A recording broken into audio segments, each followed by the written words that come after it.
Hi, everybody. Welcome. Lynn Wester here, Donor Relations Guru. Excited to be with you for our weekly happy hour.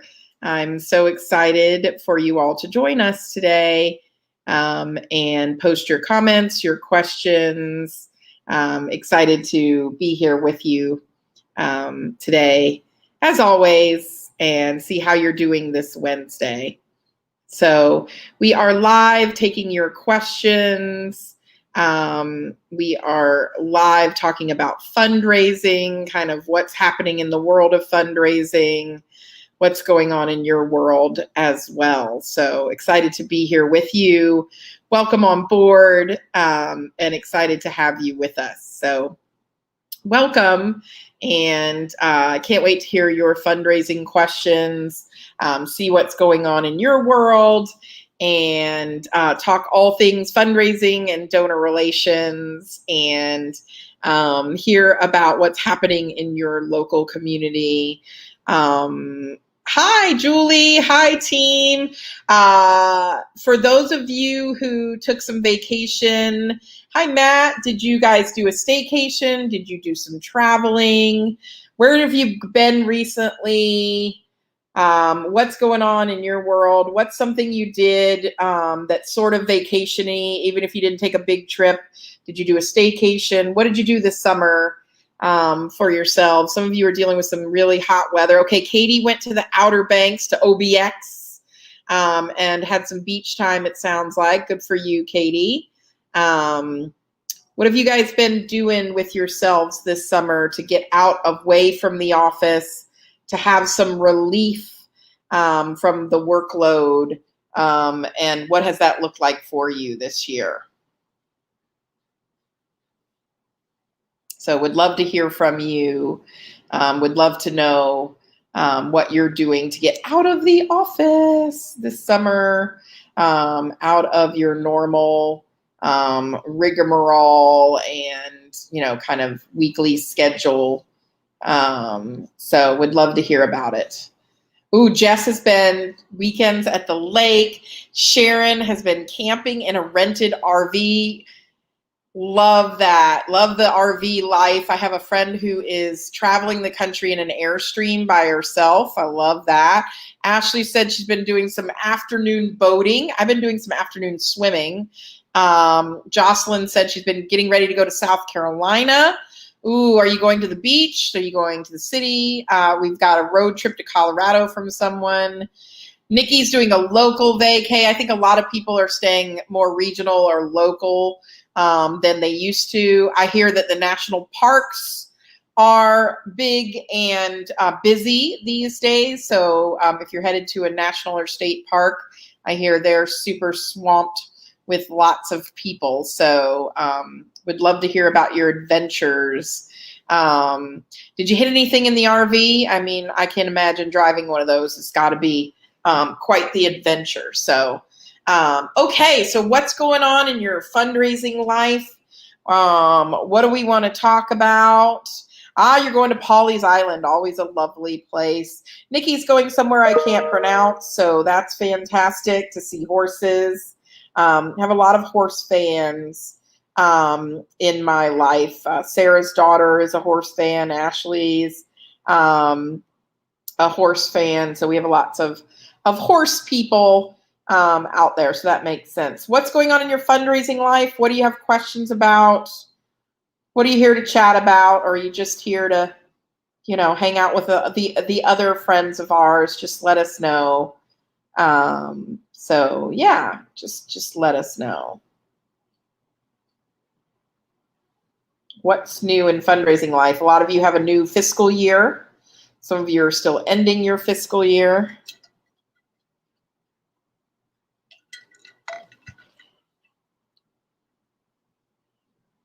Hi, LinkedIn user. You're not signed in, so I don't know who you are.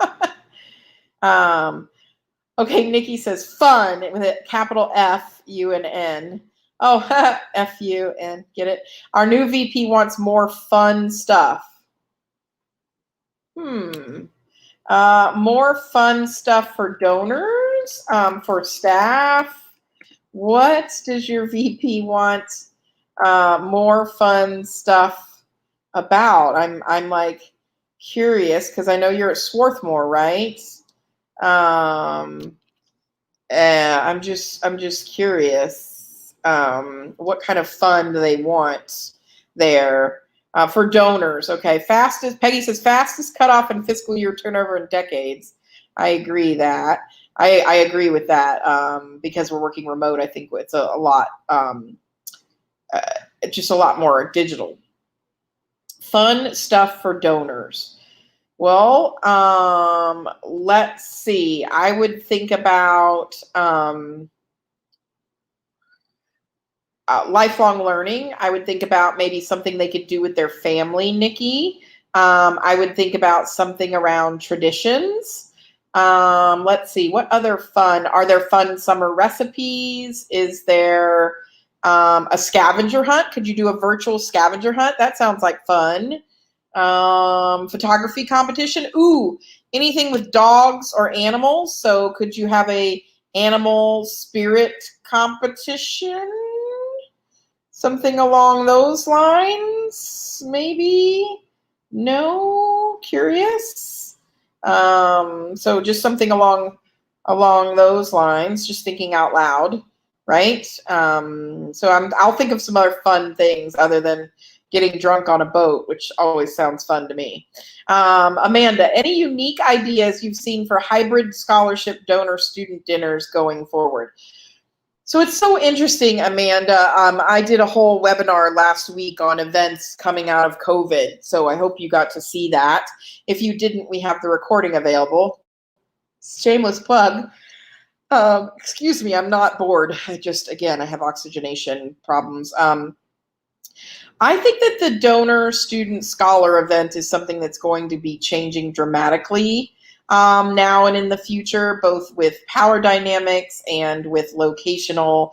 My favorite donor student scholarship event is an ice cream social or an afternoon tea or something very casual, very stand up, not the whole sit down deadly donor dinner. I hate a sit down deadly donor dinner. I really like the idea too that at Colorado State, we're moving away from those deadly donor dinners and instead doing lots of pairings over Zoom, doing lots of, really meaningful interactions that are bespoke, smaller, more meaningful, again, just more custom to both the student and the donor experience. So just something to think about there. I don't think that a hybrid student donor event is a good one. I think we talked about 3 different kinds of events moving forward: in person, online, and hybrid. And I think this is one where you should have 2 separate events. You should have some where you have students meet the donors online, and then maybe some in-person components. But if I were a donor, I wouldn't want to watch donors meet their student recipients. That doesn't sound very fun. So that's just my opinion. And since we're looking for fun, as Nikki says, I don't know. I think we gotta, think about that. So Jocelyn says, I would love to hear what people are doing for annual appeals this year, as well as events as we start to gain a sense of, dare I say, normalcy. Okay, we're not going back to normal, Jocelyn, and normal isn't really something we want to propagate because normal kind of got us in this mess. Normal got us into, racial and social injustice. So let's think about it through a different lens and think about maybe we're going back to a new normal or a new comfort around being around people for some folks. Again, excuse me, it has nothing to do with y'all, but I watched a report on BBC International that COVID cases are surging across the United States. So I'm like, maybe this is our new normal. I'm not sure. So what are we doing for annual appeals? Again, for an appeal, it's the story. What are we doing? What is the story that we're telling that resonates most with donors? What is the story that is most meaningful? Again, how do we take our institutions, Jocelyn, and turn them into causes? So how do we do that?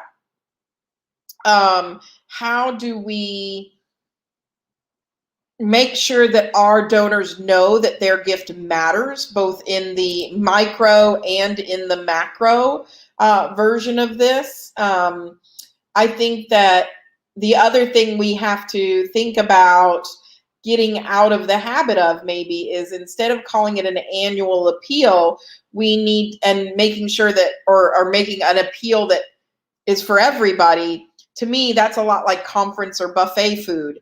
If you're trying to make one annual appeal that resonates with everyone, I think you're going to end up in shortcoming. I think instead we need to redesign how we do events and how we do asking, our strategies behind the appeal, and say, this appeal is for this 200 people.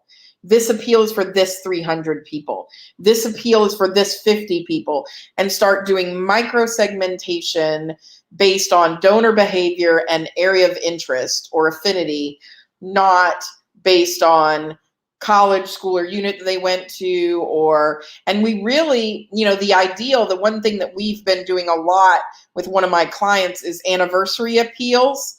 So we know by and large that donor behavior doesn't change much. And so we need to really change it to something that really does matter to our donors. And that's important to me. So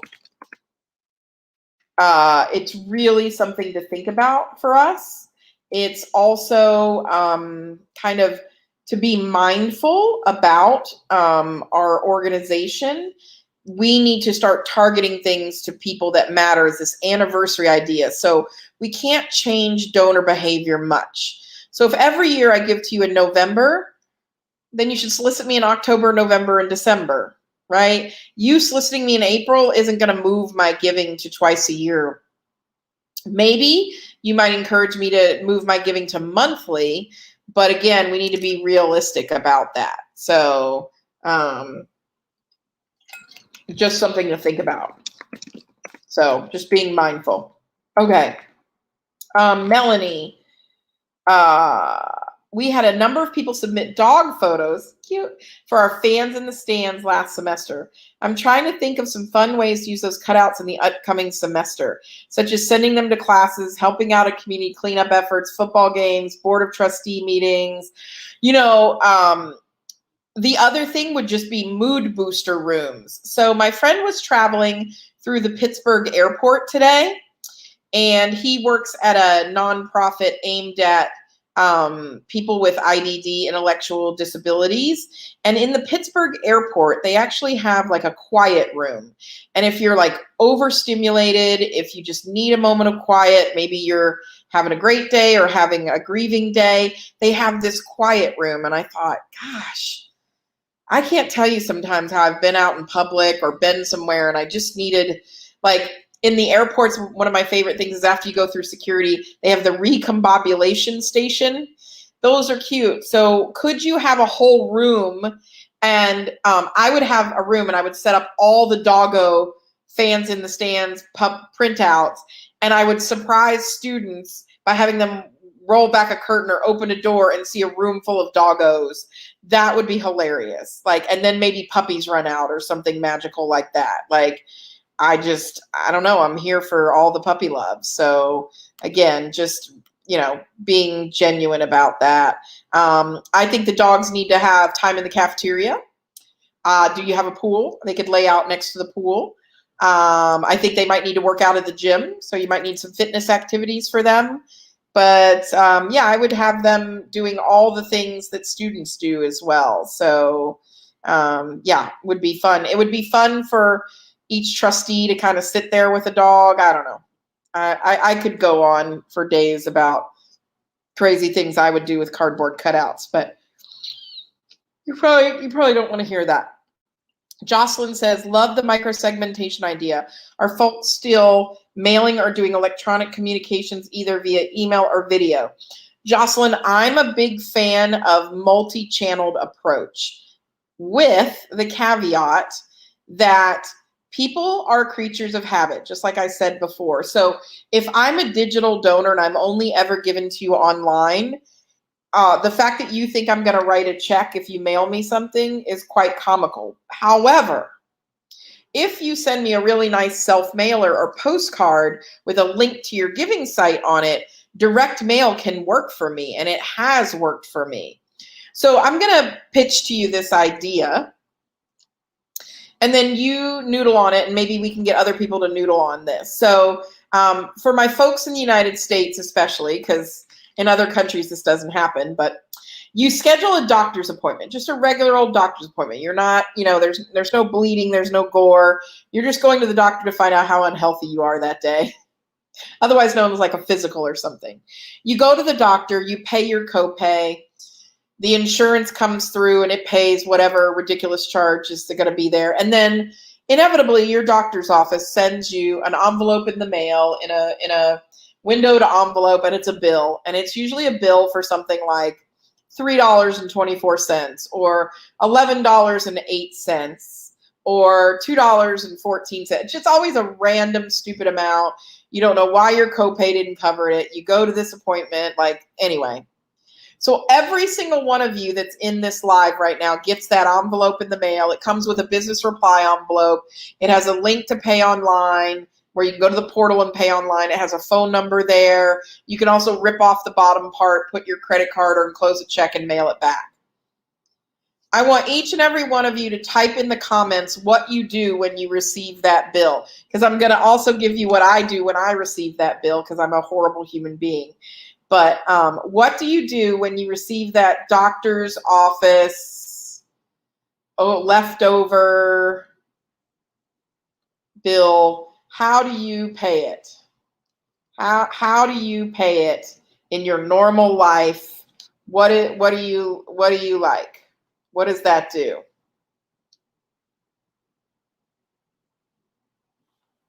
Okay, so Julie pays online after the second notice. God, I'm not such a bad person, Julie. Kay says, I call and pay by credit card. Mayanne says she goes online and pays. God, how do you figure out those portals, Mayanne? Christine chucks it. Okay, Christine, you're giving me life because I'm not the only bad person. Shelly says she goes online and pay. Mary Gail pays online. Jess rolls her eyes and contemplates throwing it away. Amanda puts it in a pile to deal with later. Katie and Nikki go online. Some people, even though they're digital, take a check. Cherry Hill takes a check to the doctor's office. I love this because here we have a multitude of people, all have some things in common, but we all act very differently, even though we receive the same exact communication. I ignore the bill until the next time I have to go to the doctor's office, and then they tell me I owe them money, and then I pay it. I'm a horrible, horrible human being. I know that probably costs them money, but I just think it's so stupid that they didn't get the money in the first place. Brock curses under his breath and then calls them and pays them. I usually end up calling and giving them a credit card, because I can never figure out their portals or another password or blah, blah, blah, blah, blah. And I just end up calling and giving them a credit card. But 9 times out of 10, I just ignore the first 7 bills. So let's see, who else does that? Amanda and Jess and Christine and Julie and I all at least ignore one of them. So that makes me feel a bit better. So imagine your charity. Yeah, their portals are the worst. It's almost as bad as university giving sites, Jess. If you want my $3.18, make it really easy for me to give you my $3.18. You know who's got that figured out? LabCorp. The lab companies where you have to get all the testing from, those suckers will take your money quick and they know how to get it. You just type in a secret code and they say, give me all your money. It's hilarious, but also a good experience. So imagine that's your donors, and all of us send out the same communication to 30 or 40 donors. Look at all the different ways in which they're going to respond. So all this to say that to answer Jocelyn's question about doing electronic or email or video or print, it depends on the donor. It depends on their previous behavior. It depends on how easy your damn giving site is, right? I have literally gone to giving sites, tried to make a gift on my phone, and was like, this is way too difficult. I'm not doing that. I'm not doing that. So, if I can't give you money in 30 seconds or less on my phone while like drinking a beer and eating chicken sandwich, then what are we doing here? What are we doing here? So again, think about that when you think about sending out things to other people. So that's just something that I want you to think about, is we can all send out the same communication, but have completely different reactions from donors. So we know that the safest bet is going within the channel in which the donor gave their last gift or gives repeatedly. Sharon says, random question. Have you found that adding more ways of giving other than cash has a positive or negative correlation? Meaning, Sharon, asking them for gifts in kind or gifts of service or pledges? Or can you unpack that just a little bit more for me so I understand the context, so I get the answer to the question right? So that would be great. Shelly says, I want to kick off our fall appeal earlier this year with a one-day kickoff using segmentation, alumni, previous donors, staff, senior class, etc. What advice do I have on the one-day concept? Meaning a giving day campaign. Giving day campaigns can be very successful, but if you said using segmentation and then you gave me large pools of people that have nothing in common, so those aren't really segments. I know you probably don't want to hear that.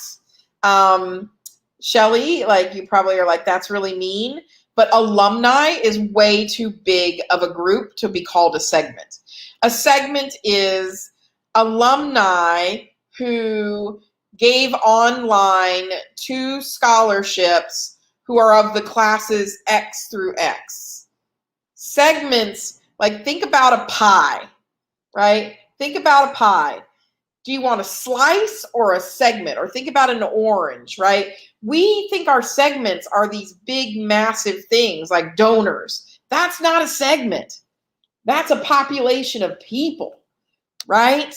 So a segment is donors who gave between $500 and $1,000 to unrestricted causes in the last 18 months when prompted by a male appeal, M-A-I-L, not gender. So that, I'm trying to break it down for you and showcase that we got to do a better job in our segmentation. We really can't treat a population like a segment. So I want to challenge your segmentation, right? So one day concept is great, but if I've never given online before and I give via check every year, then that's not going to be a really good segment, right? So again, just challenging you. I'm here to push back. Alumni who are having reunions this year, unless you have a very strong reunion giving program, then I don't think a reunion year is the reason for me to give. But again, want to think about that. So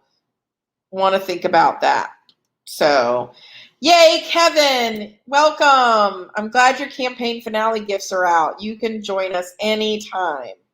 So let me go back up. Peggy says, how many of the nonprofits listening in are offering that the donor may pay extra to help credit card fees? Oh, deep breath, deep breath. You're going to hate me. You're going to hate me, hate me, hate me. I really think this is tacky. Peggy, I really think it's tacky to ask me to help cover credit card fees. You do not ask me to pay the banking fees at Bank of America when you cash my check. You don't, I just think it's such a pain in my butt to be discriminated against, because all my gifts ever, I gave a $1,000 gift today to a nonprofit, and they asked me for $26 to cover those fees. That is the cost of doing business. I don't do it. I don't believe in it. So for example, I sell webinars on my website. In case y'all don't know, selfish plug.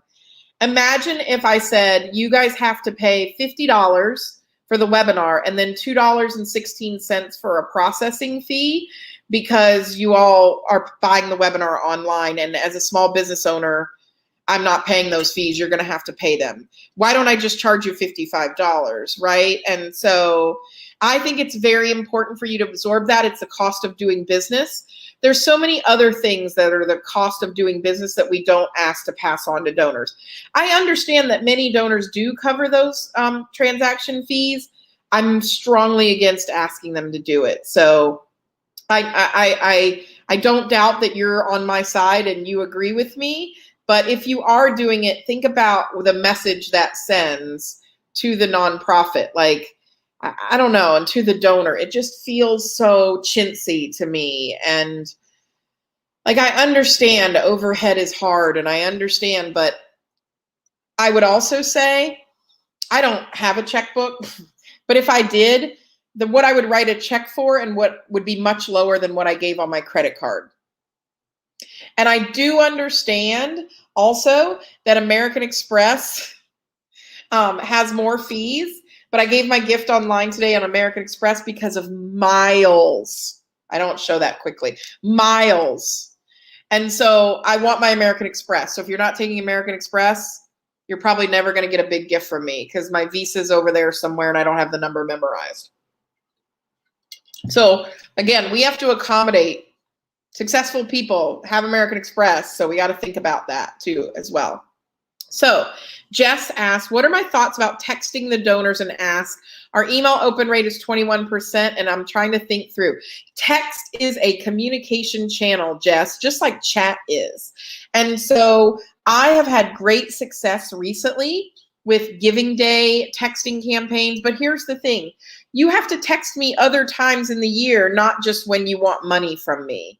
So when are you talking to me, and how? And the text needs to be targeted. What I can't stand is, hey, Lynn, we're having our Giving Day. Here's the link to our giving form. Okay. And then they put some weird emojis at the end that I don't understand. That is not it. That is not where it's at. It's, hey, Lynn, would you like to view a video of our piano concerto? Because they know that I majored in music or something. I didn't. But, or, hey, Lynn, would you like to see our Spanish Bowl competition? I would have been like, yeah, I used to compete in Spanish Bowl. I'm a nerd. And then if I engage in that, then you can ask me for money to support the Spanish Bowl.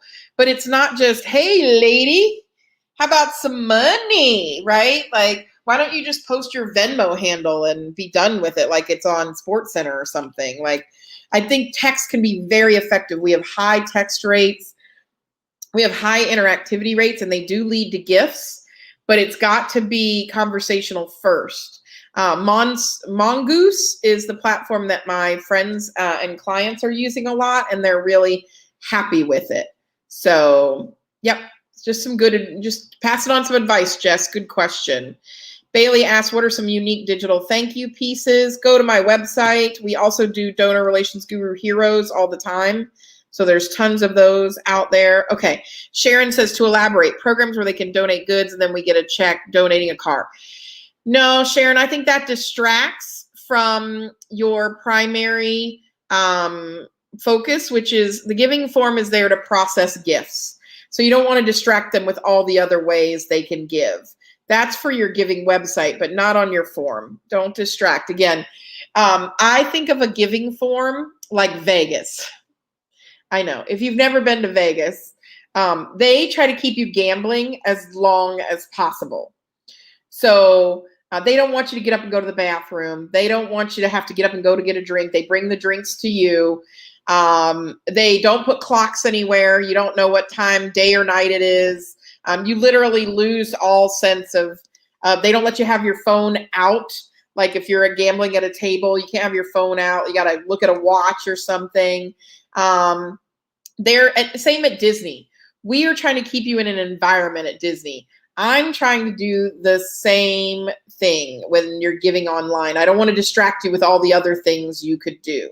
So that's something I'd like to think about. So Kate, hi Kate. We're holding our Old Main Society event where we honor the highest level donors to the university. You are? Why? In light of DE&I, I'm going to question every single time somebody says that to me from now on. And it's nothing to do with you, Kate, I promise. But why are we having events that just celebrate the elite if we claim to be diverse and inclusive organizations? I've got a whole new series I'm working on DE&I and donor relations, because how are we going to say that we're diverse and inclusive organizations when we only have parties for rich white people? Oh, wait, did I say that out loud? I did, because I'm on Facebook Live. So you said, besides having a student speak and sharing the impact donor support has had on them, president speak and then foundation speak. Like I'm already asleep. What else have I seen or done that's made the event unique? Seems like these events can be the same old looking for a fresh new idea. Something that lets them know we went the extra mile to thank them, even if it's something we hand them when, you broke off for me. So at the University of Melbourne, we did this really great thing where when donors sat at their place, okay, now I don't know how to unshow that. Oh God, I'm not so smart at the technology. When donors sat at their seat, they had a thank you note from someone on campus whose life they impacted. That was really cool. But I'm going to shake this up for you and say that I want you to throw your podium in the trash and think about having conversations about issues that matter and issues that are happening to us right now. So instead of having a donor and a student speak behind a podium, or, the president speak, why not open a dialogue? Have a president interview a student about their experience. Have a fireside chat about an issue facing campus. Do something interesting and unique. Have interactives. But also, again, I'm going to question hard why the only people that are coming to that event are just your highest level donors. What about the people who give year after year after year? What about the people who make their first gift? What about the people without capacity who make a planned gift? I just want us to think long and hard about gathering just the elite and celebrating them. What does that mean for our organization? What does that mean for the future of fundraising? I don't know. I don't feel so good about that. And I used to do that, but I don't feel so good about it. And I'm wondering what we can do to make it different. What can we do to make it different? What can we do to make it more meaningful? So something to think about. How can we change our programming? Again, who says we even have to have a formal program? What's the purpose of them gathering? How do we turn our institution into a cause? What does that look like? And how do we create interactivity? The other thing is, remember, your donors are going to need a lot more room and space than they've ever had before. So keep that in mind as well. Julie says, we have high level donor events too. I know you do. We are thinking about make them +1 events. Thoughts, meaning that they can bring a guest? Or is there a different meaning to +1 that I am not aware of? Because I've always thought our donors could bring guests. Okay, you guys haven't always had donors who brought guests.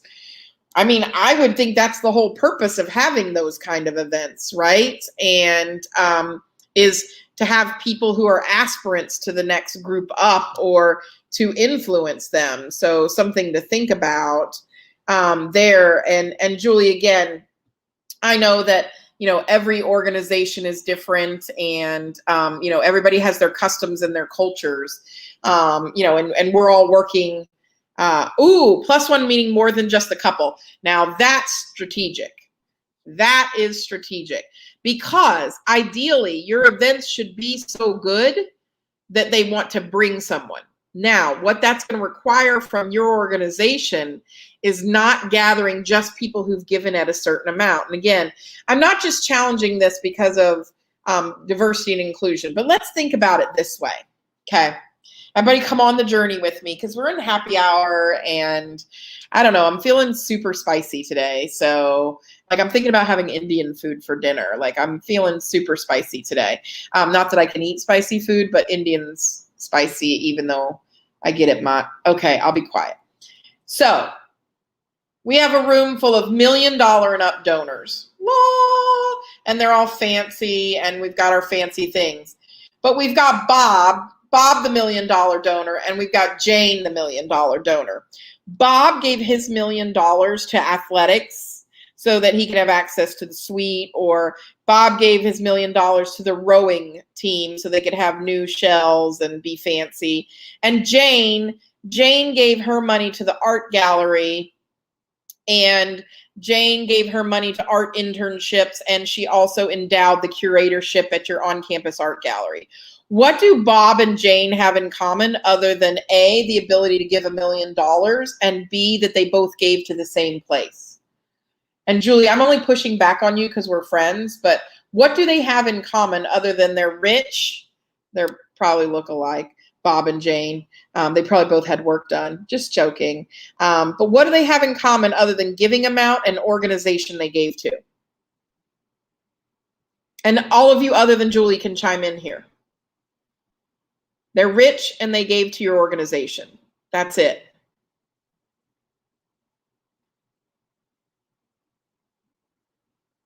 They have giving society status.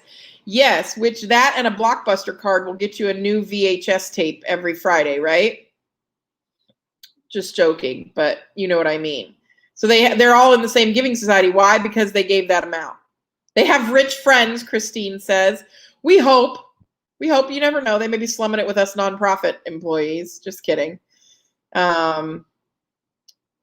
don't have anything in common. So imagine if we did this. We took Bob and we put him in a room full of people that love rowing and love sports. And we get them to talk about the sports ball and all the things rowing and all of that good stuff, right? And we put Jane and we put her in a room full of people who love arts and love art and love artsy things and artsy fartsy things. I don't understand art all the time. I mean, I do diamond art. I'm so sophisticated. But the whole idea here is, what if we broke them down into segments based off interest and had cause-based events for our top donors, right? And then we say to them, you can bring a friend, bring someone who's interested in the environment, in diversity, because your organization is so big, Julie.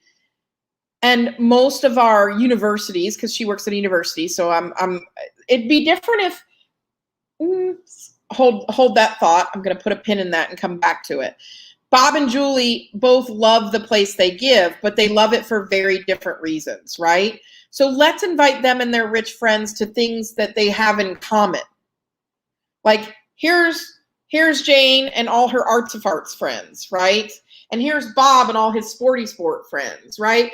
Like we all know, let's be honest, the theater kids and the jocks don't hang out together. Like they don't. The rah-rahs are different from the academics so I'm going to break this down in terms of nonprofit. So let's take out a university and let's go with an animal welfare organization, right?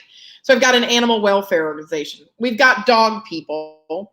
And apparently, according to lore and fact, dog people give to dogs because they're dog people. Cat people give to both cats and dogs. And then there are alternate animal people, the horse, the lizard, the bird people. Horse, lizard, and bird people give to cats, but not always dogs unless they have a dog. But so you're telling me I'm going to put a bird person in the same room as a dog person? Or I'm going to put a bird person in the same room as a cat person, and then I've got a Sylvester and Tweety system, right? And a foghorn leghorn and a Sylvester? Like, what's going on here? These people don't like each other. They might. They love animals, but they like their animals. So if I'm going to have a large a large animal vet come in and talk, the bird and lizard people aren't coming and they don't care about that. And if I've got over here and I'm talking about the health and well-being of cats, dog people are like, I hate cats. Don't like cats. Brr, cat ladies, right? So we need to think about these causes that people care about. So now if we pull that out from an animal welfare and we pull it out from a university and we go with, cocktails, right? Kevin and I are just here for the cocktails, right? But so Abby says, we would love to segment more, but how do you do that in a practical, streamlined way for a 26 plus hospital system across a large geographical area? Abby, give me the 4 biggest buckets that your donors give to at your hospital system. Give them to me. Is it disease? Is it cancer? Is it research? Give me your buckets. What do they give to? What is the cause? I understand healthcare, so you might want to do something on the generic state of the future of healthcare, but is it geriatrics? Is it cancer? Is it... Each site has their own list, but if you aggregate the sites together and tell me what are your 4 big buckets. You're just like a large decentralized university. We do this all the time. And it boils down to things like scholarships, or maybe yours is access to medicine, bench to bedside training doctors and healthcare professionals. Maybe it's healthcare for those geriatric patients that can't get it provided. Maybe it's preventative medicine. Maybe it's treatment of cancer and other diseases. You've got to be able to break it down. You do. You can create causes out of each of your own, and then we can take them, because here's the thing. I might live in Cedar Rapids, Iowa. Hi, Angie. But the hospital in Milwaukee has a better cancer program than the one in Cedar Rapids. But unfortunately, my family just experienced a cancer loss. They didn't. I'm fine. But, oh my God, Angie just popped on and I just said Cedar Rapids, Iowa. Oh my God. Hi, Angie. So if my family cares about cancer and the place in Milwaukee is delivering the best cancer care, I'm either going to try to bring that cancer care to Cedar Rapids, or I'm going to try to make it better in Milwaukee, Abby. So it's okay that you have a 26 hospital system across a large geographical area. The healthcare issues that we're dealing with are the same. We're dealing with access to healthcare. So what are your common issues? Is it research? Is it bench to bedside medicine? Like, what are those things that people are passionate about? Is it solving diseases? Is it women's health? Is it, what are those things? Because we have to have a lens that we can't just keep gathering elite donors who have nothing in common except for they're rich and they gave to your organization. So Angie's right there in the comments helping me out today. Bless her. Group by your strengths. And so Julie, I'm going to say the same thing to you because I know where you are. You've got strengths there. Group by your strengths. So Angie's at UC Davis. They've got the #1 ag school in the country. You know how I know that? Angie tells that to me at least once a week. I think she wants to tell me that California has agriculture. They also have a strong vet medicine program. And I know I'm rocking back and forth because I'm excited. Because I want us to think about the way we do our work differently. And I'm pushing us to do that. So Kay says, so I'm listening and I'm thinking as a vet school, we segment by clients, scholarship donors, research donors, programmatic, and other. We don't have the staffing to drill down more. Kay, bingo, that's already better than what you're doing, which is dividing by rich, richer, and richest. I understand you have an amazing health center. Everything Angie has is amazing, except it's really hot there right now. And so she needs an amazing pool. But other than that. So Kay, yeah, you could grateful family, grateful patient mommy, fur mommies and fur daddies, or lizard mommies and lizard daddies, right? You could also break that down into large animals and small animals, right? Because we know that the cow man is different than the chicken woman, right? My dad was a cow man and my mom's a chicken woman. So I'm just saying, I know of what I speak, right? So research, programmatic, other donors. Again, it's okay if you don't have. Start with 2 causes and then go from there. Again, Kay, you could go for donors who give to animals that have fur and non-fur. You could go fur versus feathers, right? You could do that kind of thing. But drill down then again into, are you paying for practicums? Are you paying for scholarships and fellowships? Is it so research? Somebody who funds research is very different than somebody who funds scholarship. It's true. It's true. And if I have somebody who's giving $50,000 to scholarships and I inspire them in the cause that they care about, then they will give more. They will give more. They'll see their aspirational peers. They'll bump into Bob, who's so passionate about rowing.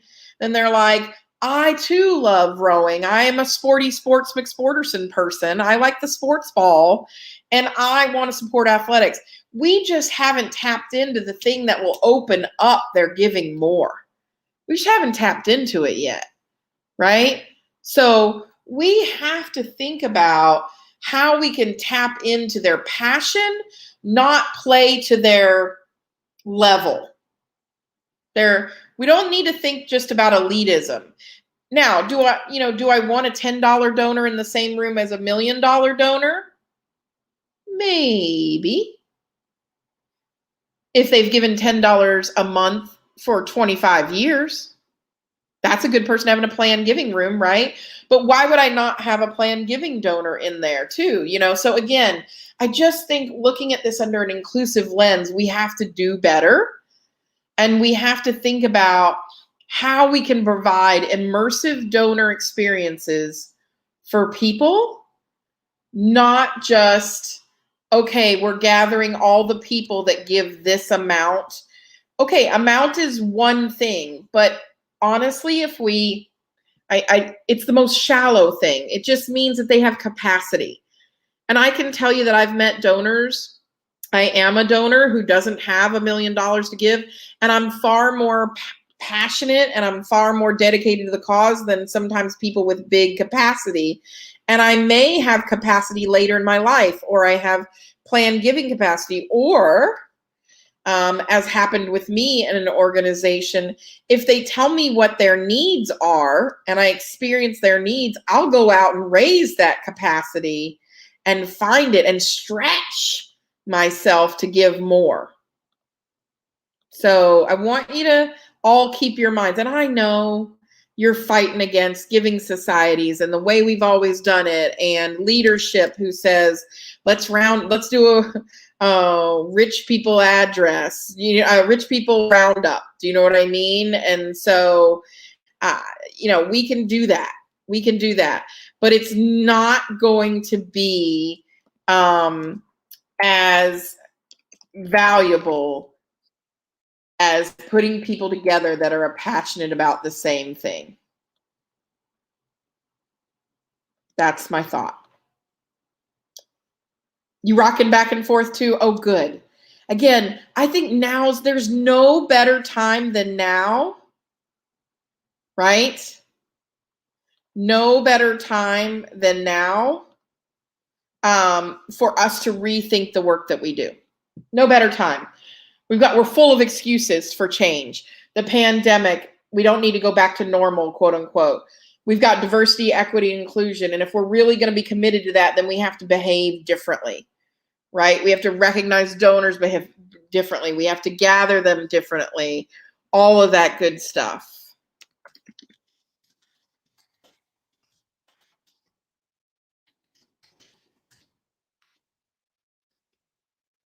So that's just what I want you to think about. I'm so inspired that I got you rocking in your chair. Anybody else have any other questions? We've got about 10 more minutes. Love talking to you all. It's always so fun to hear your perspectives, to see what you're working on right now, all that good stuff.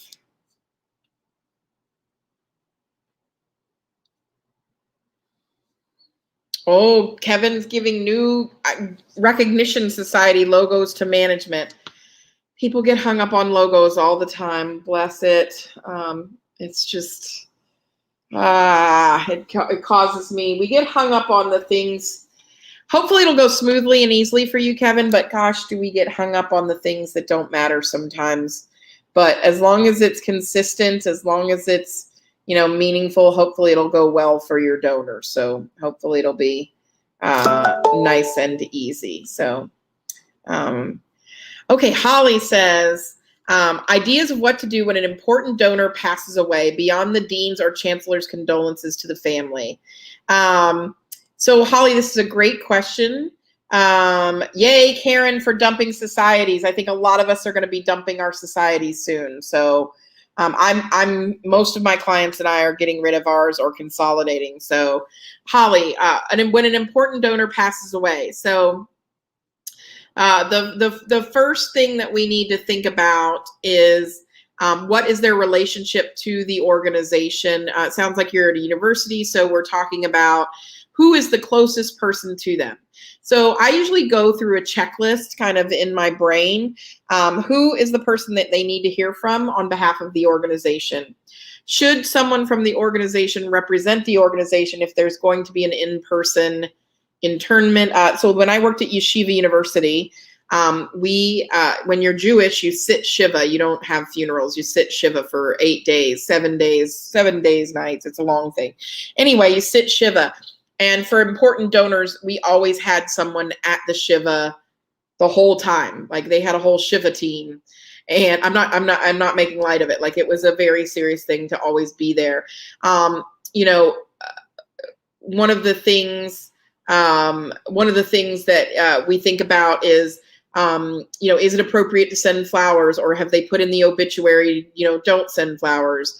Do we need to talk about, appropriate responses from non-university officials? So someone in our community, are they a board member? Are they, you know what I mean? Someone that we need to do. But we also need to make sure that we're updating all their greetings and salutations in the system.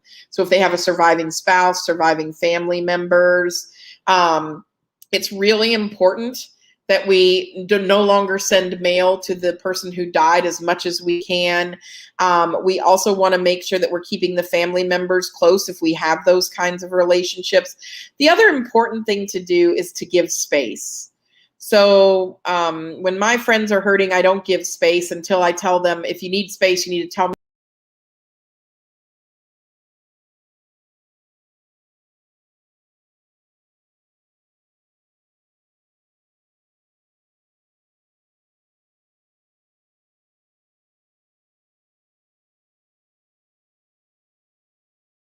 Hold on. Am I back? Am I back? Okay. Sorry. My computer just spazzed out for a minute. I think that we also have to think about giving them space and then touching base with them when the clouds clear and when they need us, not just right at the moment of it. So sorry, I had a computer glitch there, folks. But making sure that anything meaningful that we're doing in time, and it needs to be very timely. So this is one of those things where we have to act quicker than we're comfortable with. If you want to look at how not to do it, Holly, look at what the University of South Carolina did when their largest donor's mother passed away. So that's a really great study in how not to screw it up. So Mayanne says, interesting about dumping societies. Can you point me to literature that talks and researches that?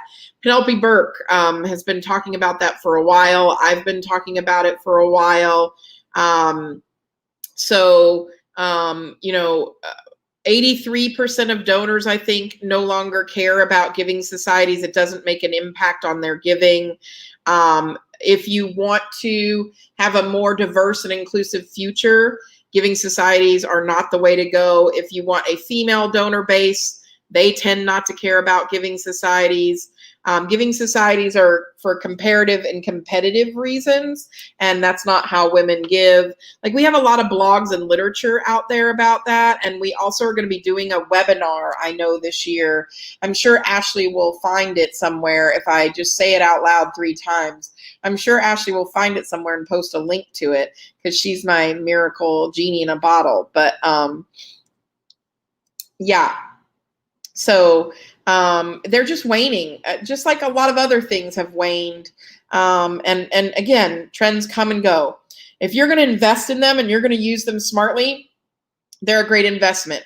If you're not going to use them smartly and you don't have the staff, if you can't tell me that all your acknowledgement reports are going out, all your acknowledgments are going out quickly, and all your impact reports are getting to the donors and they're feeling the impacts, so then you want to do it. So Carrie says, I'm always looking for ways to acknowledge loyalty. So that is a reason to have a loyalty group, but it doesn't have to be a society, right? It doesn't have to be so fancy pants, right? It can just say, I'm a loyal X, I'm a loyal donor, do you know what I mean? So yeah, okay.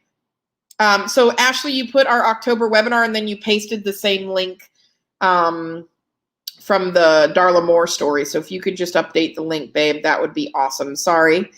But yeah, so the way we recognize donors is changing, and it needs to change even more. And I'm going to be here to push our industry to stay, thanks, babe, to stay accountable for pushing our donors and pushing our leadership to say, we can't just worship at the plate of the wealthy anymore. We've got to think about loyalty, got to think about plan giving, got about, what's wrong with being a social worker and not having a lot of capacity to give, but having a lot of heart for giving. So keep pushing, because I'm going to. Ashley and I are working on a DE&I series for this. I don't know when we're going to do it, but I'm working on it. But I'm just pushing everybody to think differently. And if you can't and you're stymied, that's okay too. It's totally okay to do the best you can with what the situation that you're given. And if you need someone to push, that's when you call the donor relations gurus. We'll come in and push for you, and we'll say the things you want to say, but maybe you can't say because you work there all day. Sometimes that third party, I said something in a meeting today, and the staff member said, well, they took it because you're the consultant. And I'm like, yeah, that's why you hire a consultant. Ooh, Nisi. I'm going to reach out to you because I want some co-presenters. So I'm coming your way. As a privileged white cisgendered woman, I understand it's hard to do DE&I content, but since nobody else is going to do it and talk about the facts, I'm going to send you my sessions, and then we can talk about, and maybe we can submit for one together. But I've got some hard crunching topics that I want to talk about, like donors over restricting their funds, or the dynamic between student scholarship recipients and donors, or recognition societies. I've got these big, juicy DE&I topics that I want to dig into. Like, my friend Clay is going to do one with me on LGBTQ, and he's like, don't just slap a rainbow flag on it and call it inclusive. I think that's the title of that session we're working on. So I want to shake some maracas out there. So Nisi, I'm gonna come to you and ask you if you can help, since you volunteered. So Sherry says, we wrote an impact report for a donor who passed away a long time ago. We celebrated 40-year history of giving and that his endowments are still important to our faculty. It went to his family that it was a belief that it was just the right thing to do. And it was. And his family probably really appreciated that, Sherry. So never doubt the kindness of a good gesture, right? So I really think that's really important for us, is to not overlook those kinds of things matter to people. So, all right, well, another hour has come and gone, and you guys have spent it with me, and I'm so grateful. Remember, you can reach us at Donor Relations Guru. We're always here for you on social, and via email, and we'll talk to you soon. And thanks, everybody, and have a great rest of your Wednesday.